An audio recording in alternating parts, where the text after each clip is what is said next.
हम क्या निकाल रहे थे, फ्रिंज चौड़ाई निकाल रहे थे। तो यहाँ तक हमारी कहानी हो गई थी पिछली वाली क्लास में।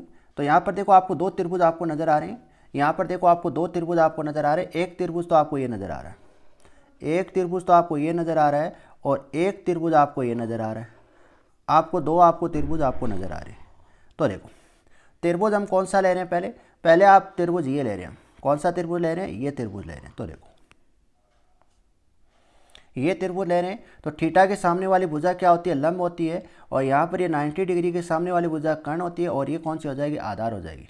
यहाँ पर देखो लंब, लंब क्या है, यहाँ पर ए डैश है, ए डैश। देखो ए डैश कितना है, Tn-1 है, कितना है, Tn-1 है। और यहाँ पर आधार, आधार यहाँ पर क्या है, OA है, क्या है, OA है। तो OA कितना है यहाँ पर, xn-1 है, क्या है, xn-1 है। यहाँ तक क्लियर होना चाहिए, किसी प्रकार की कोई दिक्कत नहीं होनी चाहिए। अब देखो हमने त्रिभुज लगाया पॉइंट नंबर फर्स्ट में, त्रिभुज OA डैश, त्रिभुज OA डैश में देखो टेन थीटा की बात करते हैं। किसकी बात करते हैं, टेन थीटा की बात करते हैं। टेन थीटा क्या होता है, लंब बटा आधार होता है। क्या होता है, लंब बटा आधार होता है। आपके पास लंब कौन सी भुजा है, लंब है ए डैश है, कौन सी है, ए डैश है, और आधार कौन सी भुजा है, OA है, कौन सी है, O है। दोनों भुजाओं का आपके पास मान है, दोनों भुजाओं का मान आपके पास है। तो यहाँ पर मैंने लंब कितना दे रखा है, Tn-1 दे रखा है, और आधार आपको कितना दे रखा है, xn आपको दे रखा है। अब यहाँ से मैं क्या निकाल लूँ, यहाँ से मैं xn-1 निकाल लूँ। क्या निकाल लूँ, xn-1 निकाल लूँ। तो इसको मैं क्या भेज दूँ, इधर भेज दूँ, और टेन थीटा को क्या भेज दूँ, मैं इधर भेज दूँ।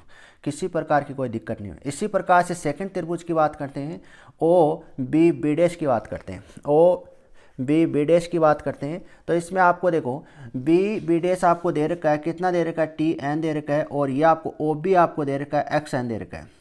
तो थीटा के सामने वाली भुजा क्या होती है, लंब होती है, और 90 डिग्री के सामने वाली जो भुजा है वो क्या होती है, कर्ण होती है, और ये कौन सी हो जाएगी, आधार हो जाएगी। तो यहाँ पर आपको क्या निकालना है, टेन थीटा निकालना। टेन थीटा क्या होता है, लंब बटा आधार। तो लंब आपको दे रखा है Tn, और आधार आपको क्या दे रखा है, xn दे रखा है। हम क्या निकालना चाहते हैं, xn निकालना चाहते हैं। तो xn आप इधर लेके जाऊंगा, और टेन थीटा को क्या भेज दूँ, यहाँ पर भेज दूँ। हमारे पास क्या आ जाएगा, xn आ जाएगा। अब फ्रिंज चौड़ाई आप सभी जानते हो, फ्रिंज चौड़ाई आप सभी जानते हो, बीटा डैश बराबर क्या होती है, xn माइनस xn-1 होता है। ये चीज़ हम पढ़ चुके हैं, ये चीज़ हम पढ़ चुके हैं। तो देखो मान रखने पर यहाँ पर xn के स्थान पर आप मान रखो, और xn-1 के स्थान पर आप मान रखो। तो मान रखोगे तो आपके पास इस प्रकार की क्या बनेगी, समीकरण बनेगी। इस समीकरण में आप ध्यान से देखना, दोनों समीकरण में से क्या चीज़ आपको कॉमन चीज़ नज़र आ रही है, दोनों टर्म से आपको क्या चीज़ नज़र आ रही है। एक टर्म तो आपके पास ये है, और एक टर्म आपके पास ये, दोनों टर्म से आपको क्या चीज़ कॉमन नज़र आ रही है। सर दोनों टर्म से कॉमन नज़र आ रहा है टेन थीटा, 1/10 थीटा हमें कॉमन नज़र आ रहा है। तो दोनों टर्म से मैंने क्या ले लिया, 1/10 थीटा कॉमन ले लिया। तो आपके पास ये टर्म बच जाएगी अंदर, Tn-1 बच जाएगी। तो देखो, और हम जानते हैं कि काली फ्रिंज के लिए, काली फ्रिंज के लिए हम बात करते हैं, किसके लिए बात करते हैं, काली फ्रिंज के लिए हम बात करते हैं। तो देखो काली फ्रिंज के लिए जो पद ये हमने पढ़ा है, काली फ्रिंज के लिए देखो यहाँ पर हमने पढ़ा है, देखो ध्यान से देखना, पिछले वाली क्लास जरूर देखना एक बार।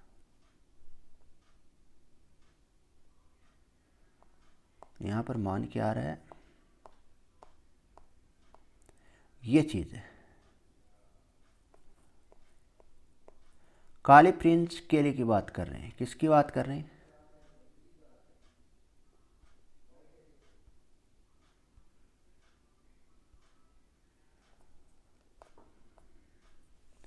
विनाशी व्यतिकरण में बनेगी वहाँ।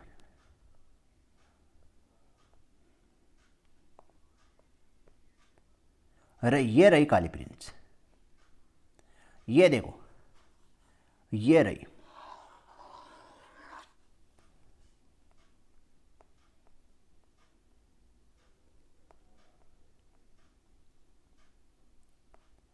ये चीज़ हम पढ़ चुके हैं, इसमें किसी प्रकार का कोई डाउट नहीं।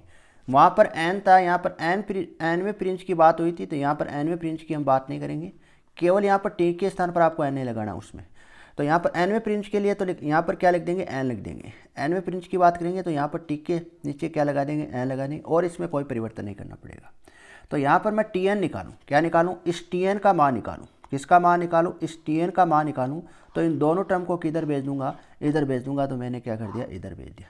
और इसी प्रकार से Tn-1 के लिए लिखूंगा। मतलब n के स्थान पर आपको क्या रखना है, n-1 रखना है। इस समीकरण में अगर मैं आपसे पूछूं Tn-1 पूछूं, मतलब n के स्थान पर आपको क्या पुट कर देना है, n के स्थान पर आपको n- पुट कर देना।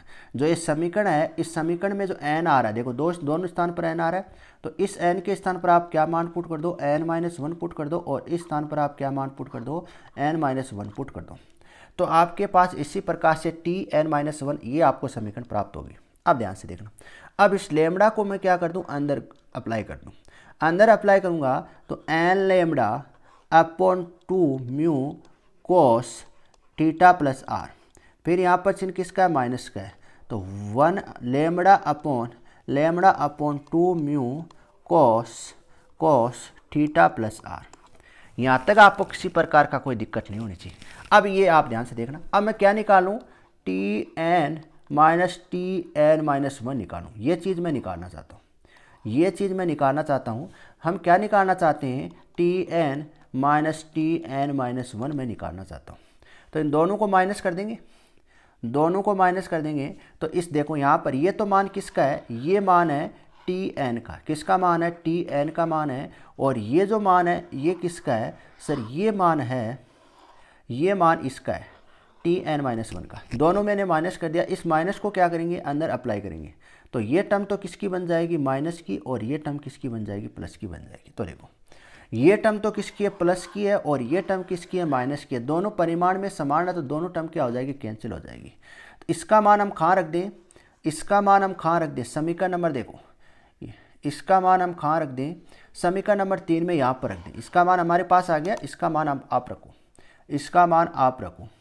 तो मान रखने पर आपके पास क्या आ जाएगी, समीकरण नंबर 4 आ जाएगी।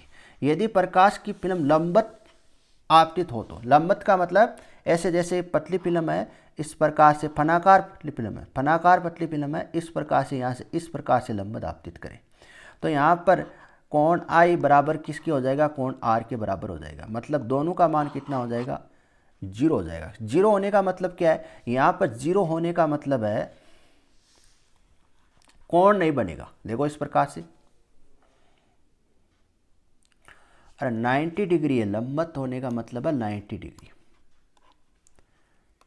90 डिग्री बनेगा। 90 डिग्री यहाँ पर बनेगा, तो यहाँ पर कोस 90 का मान कितना हो जाएगा, कोस 90 का मान 0 हो जाएगा। यहाँ पर ये चीज़ लिखी हुई है,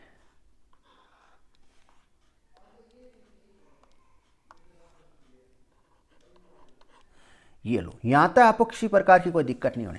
अब टेन थीटा के स्थान पर मैं क्या लिख सकता हूँ, ये जो टेन थीटा इसके स्थान पर मैं क्या लिख सकता हूँ, यहाँ पर लिख सकता हूँ sine theta upon cos theta लिख सकता हूँ। क्या लिख सकता हूँ, sine theta upon cos theta लिख सकता हूँ। तो देखो मैंने साइन थीटा अपॉन कोस, ये कोस थीटा क्या चला जाएगा, ऊपर चला जाएगा, और अपॉन में साइन थीटा रह जाएगा।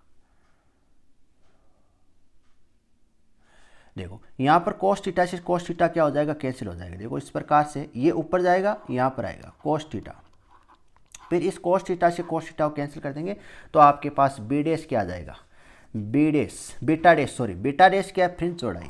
यहाँ पर बीटा डैश क्या है, फ्रिंज चौड़ाई, क्या हो जाएगा, lambda upon 2 mu sine theta आ जाएगा। क्या आ जाएगा, बीटा डैश आ जाएगा आपके पास lambda upon 2 mu sine theta आ जाएगा। यदि फान कोण क्या हो, बहुत ही कम हो, बहुत ही कम होने का मतलब अल्प हो। अगर मान क्या हो, बहुत ही कम हो, तो उसको किससे लिखते हैं, डेल से लिखते हैं। किससे लिखते हैं, डेल। इस डेल का यूज कब करते हैं, जब मान क्या हो, बहुत ही छोटा हो, जब मान क्या हो, बहुत ही छोटा हो। इस डेल का हम यूज कब करते हैं, जब मान क्या हो, बहुत ही छोटा हो। तो अगर डेल थीटा आए, तो डेल थीटा है और साइन थीटा के साथ आए, डेल किसके साथ आए, साइन थीटा के साथ आए, तो इसको क्या लिखते हैं, थीटा लिखते हैं। क्यों लिखते हैं, ये चीज़ आप मैथमेटिक्स में अच्छी तरह से पढ़ चुके हो, ये चीज़ आप मैथमेटिक्स में अच्छी तरह से पढ़ चुके हो, साइन डेल थीटा। अगर आप नहीं जानते हो तो एंड में इस क्लास को इसको प्रूव कर देंगे, इसको प्रूव कर देंगे एंड के अंदर।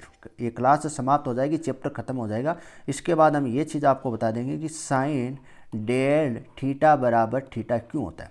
ये डेल शब्द कब आता है, ये डेल शब्द बहुत कम मान के लिए आता है, बहुत ही कम मान के लिए आता है, ये आपको ध्यान में रखना। तो यहाँ पर बीटा क्या हो जाएगा, साइन डेल थीटा के स्थान पर क्या आ जाएगा, थीटा आ जाएगा। इसी प्रकार से चमकीली फ्रिंज की बात करें, किसकी बात करें, चमकीली फ्रिंज का मान क्या आएगा, समान आएगा। अगर आप इसी प्रकार से आप लिख सकते हो। अगर आप चमकीली प्रिंस का निकालोगे तो आप इसी प्रकार से आप निकालना पड़ेगा। तो यहाँ पर आप डायरेक्ट लिख सकते हो इसी प्रकार से चमकीली प्रिंस के लिए, इसी प्रकार, मतलब आपको कैलकुलेशन सेम इसी प्रकार से होगी, कैलकुलेशन सेम इसी प्रकार से होगी। वहाँ पर क्या आएगा, बीटा डैश आएगा। तो फानाकार फिल्म यहाँ पर हमने इसकी चौड़ाई ज्ञात कर ली काली प्रिंज और चमकीली प्रिंज के लिए। और इसके बाद जो टॉपिक आएगा वो वेरी वेरी इंपॉर्टेंट आएगा। इसमें 2 टॉपिक और है आपके पास, दोनों वेरी वेरी इंपॉर्टेंट है। इस चैप्टर के 70% कवर करती है पतली फिल्म, पतली फिल्म में व्यतिकरण। इस चैप्टर में ध्यान रखना 4 टॉपिक ऐसे हैं जो आपकी यूनिट कवर कर देगी पेपर में। पेपर में 100% यूनिट कवर कर देगी। यूनिट नंबर जो फर्स्ट है इसमें आप 4 टॉपिक याद कर लोगे तो आपकी यूनिट पूरी कंप्लीट हो जाएगी। मतलब पेपर के लिए यूनिट कंप्लीट नहीं होगी, पेपर आप दोगे तो वहाँ पर ये यूनिट आपकी क्या कर देगी, कवर कर देगी। किस प्रकार से सर, देखो पहले आपको क्या करना है, कौन सा टॉपिक पढ़ना है, पतली पिनों में व्यतिकरण। दूसरा कौन सा पढ़ना है, फानाकार पतली पिनों में व्यतिकरण, पूरा पढ़ना है। पतली पिनों में व्यतिकरण आपको पूरा पढ़ना है। दूसरा कौन सा है, फानाकार पतली पिनों में व्यतिकरण। तीसरा कौन सा पढ़ना है, न्यूटन वलय प्रयोग, कौन सा, न्यूटन वलय प्रयोग। और चौथा पढ़ना है माइकलसन प्रयोग, कौन सा, माइकलसन। ये 2 क्लास आपकी और आने वाली है, 2 या 4 मान लो, 4 क्लास, 2 न्यूटन वलय के लिए, 2 माइकलसन के लिए। 4 क्लास और आने के बाद आपका चैप्टर कंप्लीट है।